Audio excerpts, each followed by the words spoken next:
everybody. My name is Chiara Marrapodi, and we're here at Coffee with the Coaches, and I'm your host. And I'm honored to have Michael Blake with me today. Michael, tell us a little bit about yourself. Well, thank you, Chiara. I recently became a certified professional associate coach with Vino and Vision. And we, of course, have been working together on the 100K boot camp and other things along the way. And I'm just really happy to be here. Well, congratulations, first of all, and thank you. It's great to have you. I'm really pleased that we're having this conversation today. We're having something slightly different. We're going to be talking about the pathway to becoming a coach. So tell me a little bit about your pathway to finding your purpose as a coach. I love the turn of the phrase that you just used, finding my purpose, because I think for a lot of people, that people want to find something to do. Okay. I wanted to get in touch with who I really am. And coaching isn't something that I just do. Coaching is fundamental to the core of my existence.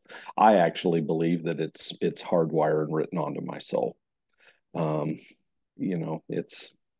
it's a wonderful thing when you can have impact, when you can assist others in finding their own mission and purpose, in in really getting out of your own way. And isn't that what we've both learned and seen? And sometimes the best path in coaching is to just cross your hands and listen. And Yes. ultimately listening, to me, is one of the greatest forms of love that we can show. One of the best ways that we, as in any interaction, it doesn't have to be a romantic interaction, it doesn't have to be a high tier relationship, but just in that, one of the best ways that we can positively interact with other people is to simply just be present with them and listen. I agree with you. I think there are different types of listening.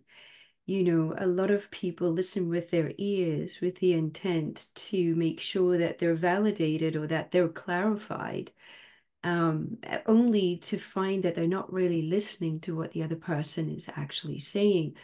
And, you know, listening as part of the pathway of being a coach, but also, as you say, as an individual in connection and relationship with anyone is the key to the actual connection, having an authentic connection. Because if we are not able to listen to the other person's language, and it's not just their language, it's what they're not saying, it's the feeling behind the language, going deeper so that we can hear the whispers that they're not saying, then we're not going to have those authentic connections that everyone is so seeking.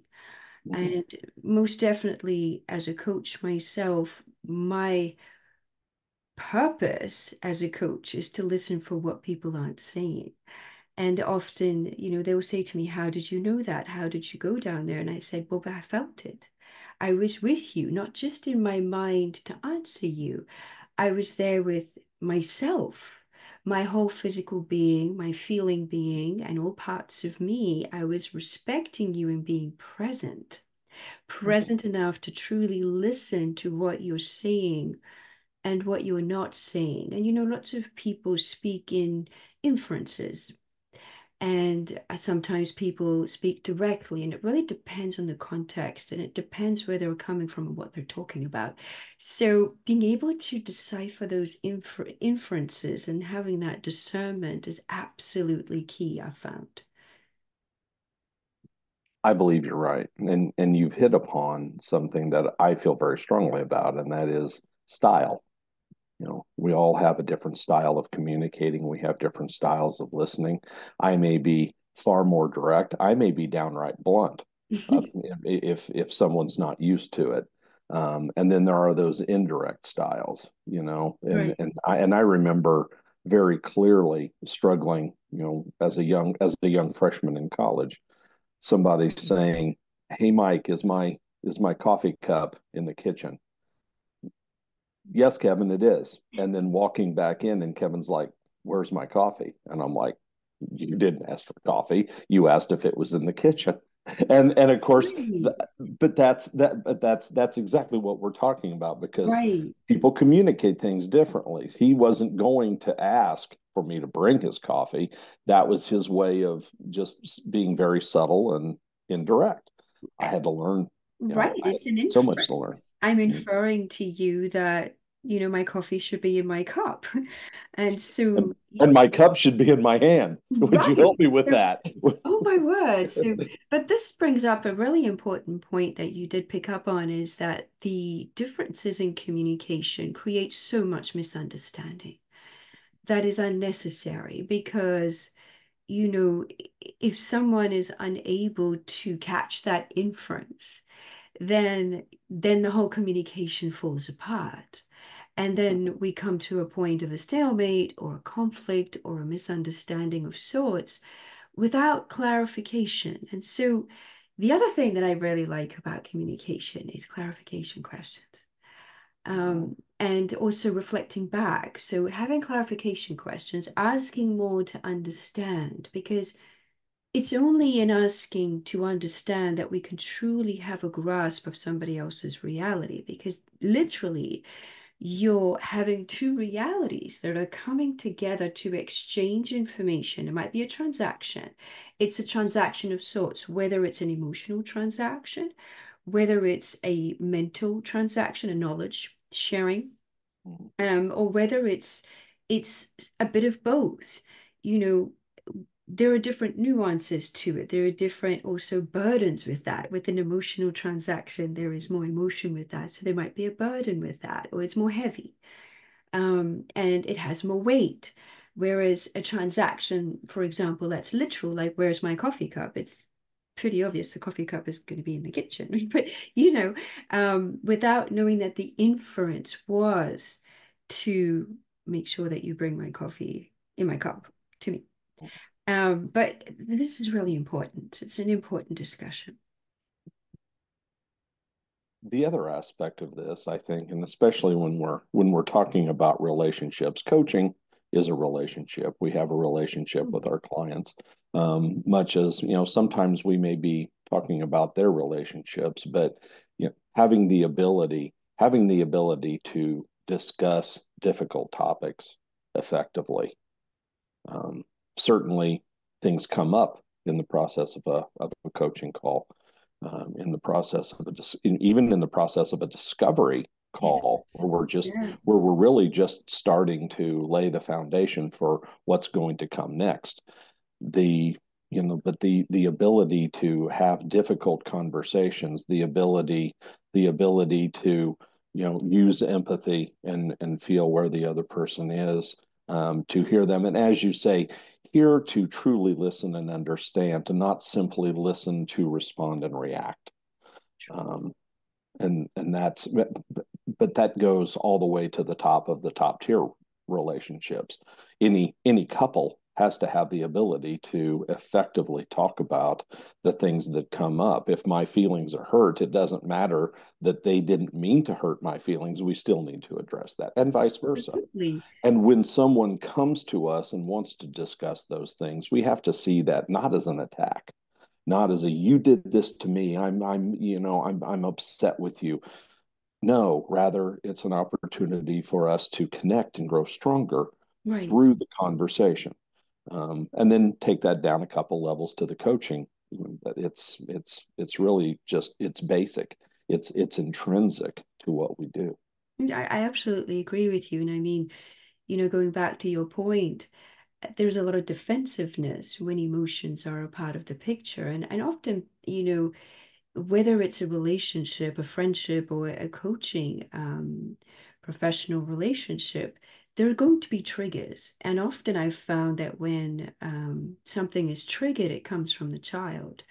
And so the child is the one that's going to say, well, you did this to me, because they're replaying something at that cognitive development, at that point of consciousness that hasn't been resolved, that hasn't been understood, because at a 5-year-old consciousness, you don't have the ability to understand the adult mind. The neocortex really matures at about 26 years old. So Mm-hmm. here we have something that comes up that looks irrational, and to another person, it would look irrational, Mm-hmm. but it's not irrational. It came up at the point of consciousness that it was created. And I think as coaches, that empathic perspective, the potential and the ability to have the skills to be able to hold space for the individual to be heard, understood, and seen, even in their childlike state, goes a long way to them finding their own answers and being able to put it into place in such a way that the trigger is lessened or the trigger is no longer because it's been understood now. The adult self has been able to quell the child self through understanding the notion of what that was. And I think that's really an important point because communication can be on so many different levels. And if that in a child is triggered, you're going to have potential disagreements, which brings the part of emotional regulation. That is key in any type of communication. And even in relationship, emotional regulation is key. Right. The inner child, I believe, exists in the subconscious. Yes, The it does.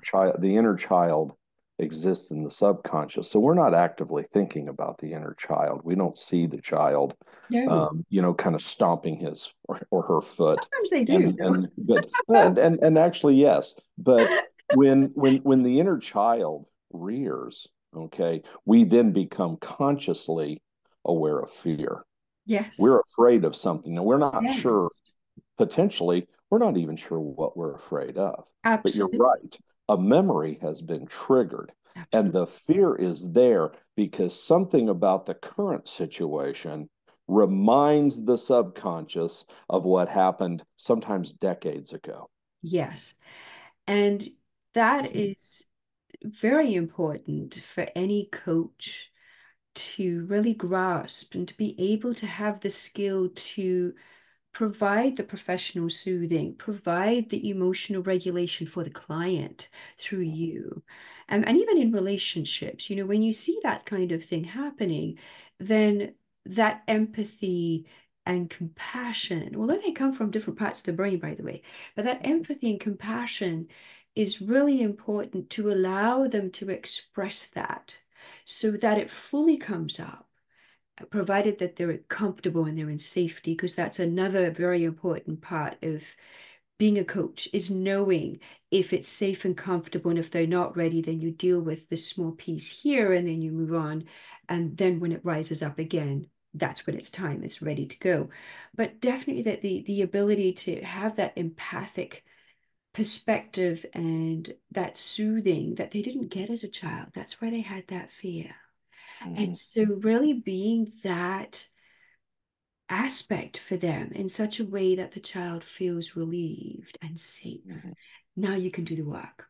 Right. Now it opens the gates to that communication that we were talking about before. That's a deep listening, a deep communication. And really, without the safety piece in any relationship, whether it's coaching, friendship, or even an intimate relationship, if there is no safety, then there's no communication. There's no vulnerability. There's There's no no vulnerability. transparency. And vulnerability is the cornerstone of trust.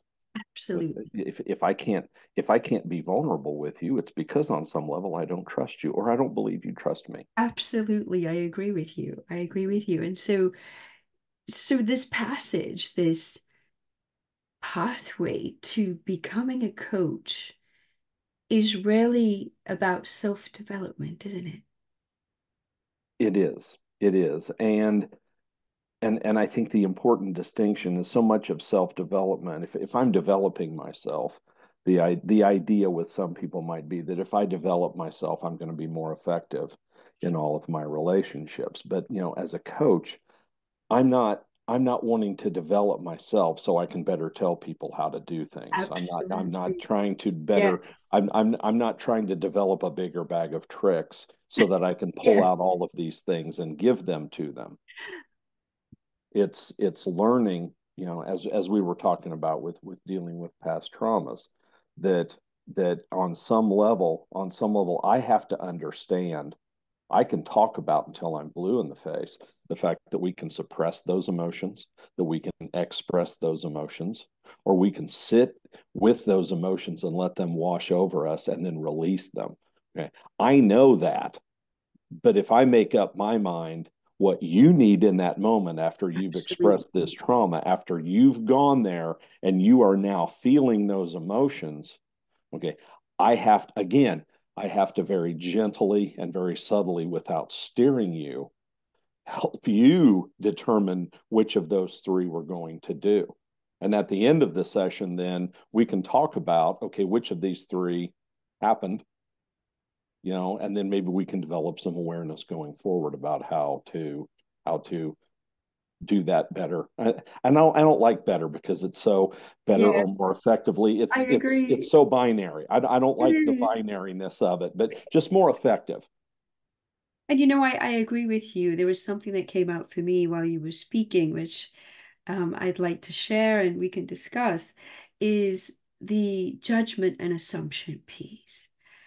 I feel that, you know, self-development as a coach is really living the experiences yourself to be of service to others and to really have that deep yearning for awareness of self, accountability of self, and vulnerability and honesty and trust with yourself to be and others in your relationships, your personal relationships, so that you can be the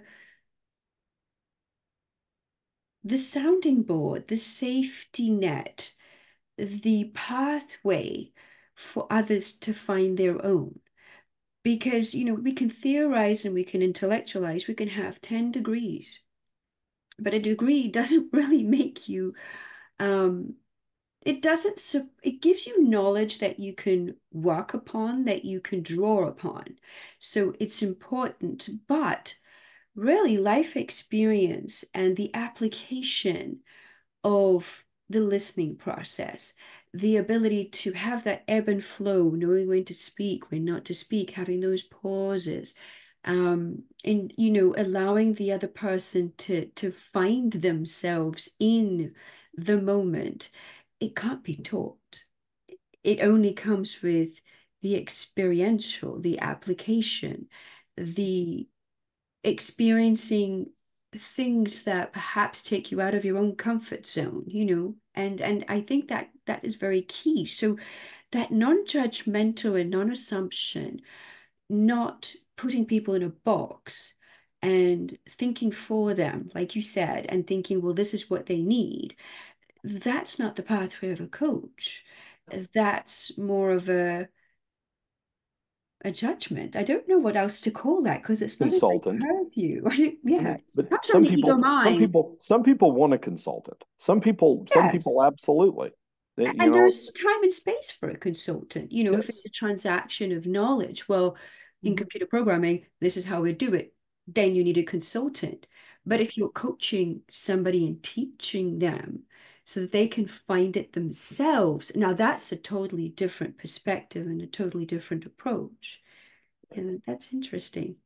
It's not that we can't teach. And by teaching, I think I mean develop. It's not that we can't Absolutely. develop people's skills of empathy and listening, but I mean, really what we're talking about here is it possible to intellectually be able to define and understand what communication is without ever being an effective a Absolutely not. communicator? And making the mistake. Is it possible with empathy? With any number of things, we can intellectually understand it until we're blue in the face, but it doesn't mean we're effectively able to do it in real time with real people who have real concerns. Absolutely. And also making mistakes, which are actually stepping stones, Mhm. and learning from others and seeing others' perspectives and opening the mind that we're not in our rigidity of what we think it might be. This is what theory says, but really, we're humans, and humans are not, we're not theory. We're exploring, we're rediscovering, we're connecting, we're being. And so, for us to superimpose the intellectual left brain mind upon the feeling body, really, because we feel things in the body, it's a Mhm. travesty because now we're reducing and rationalizing somebody else's experience. But rarely the feeling experience is felt. And often it can't be rationalized. Sometimes you can't put words or concepts to how we feel about something, or it takes a long time to do that or get there. So yes, it's an important piece of the pathway of becoming a coach and choosing this purpose in life. Absolutely. I'd love to continue our conversation. Did you have something you wanted to say? I was really getting ready to say about the same thing. I just love, I love the synergy that we have here. Clearly we're products of the same, coaching program, the same coaching Right. model, and the system that we've been walking our pathway as fledgling coaches to actually be fully certified coaches. But that having been said, so much of who we are and what we believe is evidenced in that, because our beliefs ultimately are going to form the basis of our identity, and that's going to show up in our actions. It's going to show Absolutely. up in our words and deeds. So one of the best things about this whole process and this whole program is just being around not just like-minded people, but people who really have the same core beliefs and values, especially where the importance of this process, that what we do is sacred, that what we do is Absolutely the is. relationship and the process that we enter into with people can and often is very sacred. And It absolutely is. To create the safety for that vulnerability, we do need to have that sacredness. If we mhm, don't have that sacredness, if we don't hold the sacredness of that person, even in their moments where it seems irrational to themselves, because they'll judge themselves first. I found that about people, they'll judge themselves right away first, and having to pull them out of that and say, no, no, no, come meet me here. Let's mhm, talk about this and create an awareness that's different. They've never had that before. yeah, And so that now we're creating that sacred space because now they're used to judgment because society is so judgmental. Easy to say A plus B equals C, you must be like this. And it's so much more nuanced than that. And it's easy to have an opinion and it's easy to judge, but it's not easy to have the ability to listen with empathy and compassion. And I think, going to the beliefs, I believe that beliefs are important, but I also believe that the ability to let go of a belief, if you found enough evidence in your own experience to show that it might not be fully truthful or not truthful at all. And that ability to listen mhm. and not projecting our own belief onto somebody else is such a key aspect of this pathway. Allowing people to understand that even though that belief doesn't serve you well now, that there was a reason why you accepted Yes, that belief. That yes, belief, that belief served us at one point. And that's the essence of going back to what we're talking about with trauma, because the fear absolutely, response protected us when we were absolutely, the child. But it's no longer serving us. So how do right. we detach from it? How do we let it Absolutely. And that's go? a huge one because it feels like to me, now listen, it feels like to me, isn't it interesting? It's a pun. It feels like to me that when we're going to that child, we feel it as real in the moment. We feel it in the body. And that belief, for that to literally die away, takes a lot of courage and Mhm, it takes a lot of strength to mhm. be able to and I'm trying to find the right word because I don't seem to have a word that I think fits it, to reevaluate. I think that word I like for this instance, to reevaluate that actually that belief was created at the consciousness point of that child because they didn't have all the factors, they didn't have all the understanding, they didn't have the complexity of mind and feeling and experience that we now have as adults.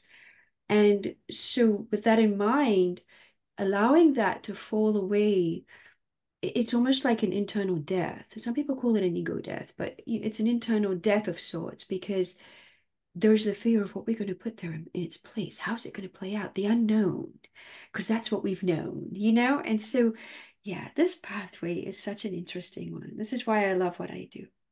Yeah, It truly is very absolutely. sacred. And I know you do too. Absolutely. Yeah. Absolutely. So I'd love to continue this conversation. It's been enlightening and it's been very stimulating. And you're right about the synergy. Thank you so much. I appreciate that. And I appreciate this exchange. What would be your closing thoughts about this pathway of becoming a coach? Well, again, I think I think it's best done.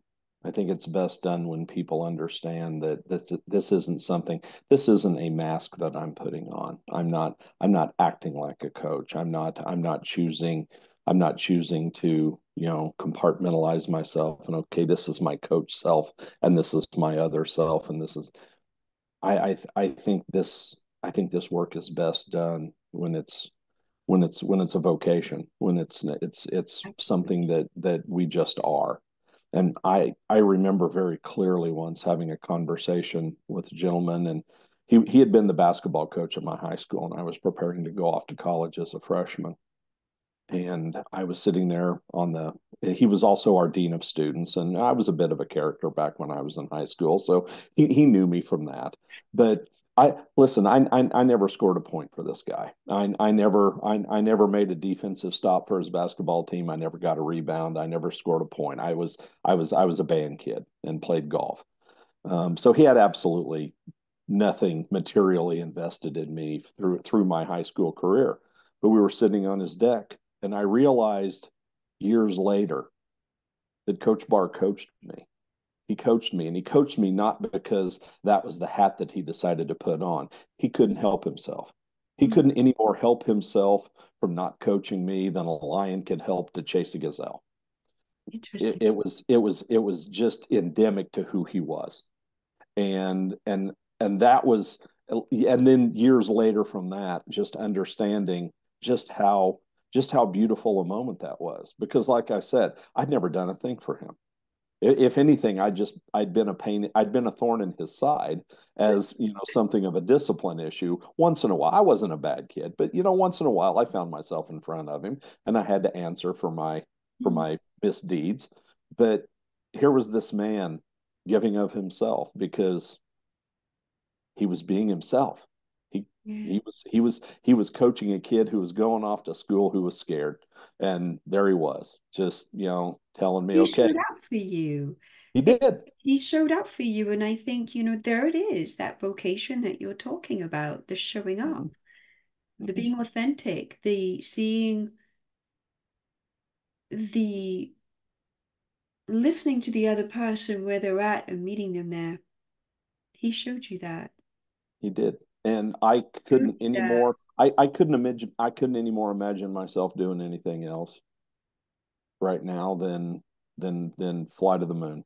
That's, This isn't just something I'm doing, it's who I am. I know this feeling. I know this feeling. Well, I'm afraid we've come to the end of our time together, but I'm sure that we'll be doing this again soon. Michael, I'd like to thank you for being here with me today, and I hope to see everybody on Coffee with the Coaches next month.